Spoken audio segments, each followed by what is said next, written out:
tev ir apnikuši visi Golfi, Volvo V50 un visi pārējie mazie garlaicīgie hatchbacki, tad šis variants ir priekš tevis. Pie mums ir ieradies 2017. gada Mercedes C220 ar 2-litrīgo motoru, bet tu teiksi, ak nē, 17. gads, DPF dīzels, kā lai es to visu apēju, tev nekas nav jāpiet. Rekonāču ar tur pietuviņu šito te, redz, numurzīmīt parāda uz mašīnas, jā, hops, viss sakrīt, patinam uz leju, un mums ir tikai 4000.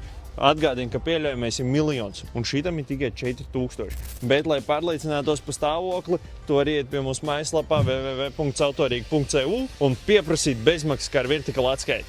Nu, un, protams, salonā Mersis ir, bija un paliek Mersis. Viss ir smuki, elegants, sakārtots. Mums ir šitien kaut kāds touchscreen ekrāniņš, te ir kaut kāds rimbulīts, smuki, elegants stūrīte. Mums ir multistūrīte. Mums ir tāds diezgan pozitīvs zolīts auto ar diezgan lielu nodalījumu tavām mantiņām. Te, pasties, cik milzīgs, te ir, wow! Te ir tāda diezgan milzīga kabata iekšā, te varētu ielikt kādu, tādu biezu naudas žūksnīti. Kurš auto tu vari atrast pie mums Autorīga Višķiela 14 vai arī iečako viņu mūsu mājaslapā www.autorīga.cu.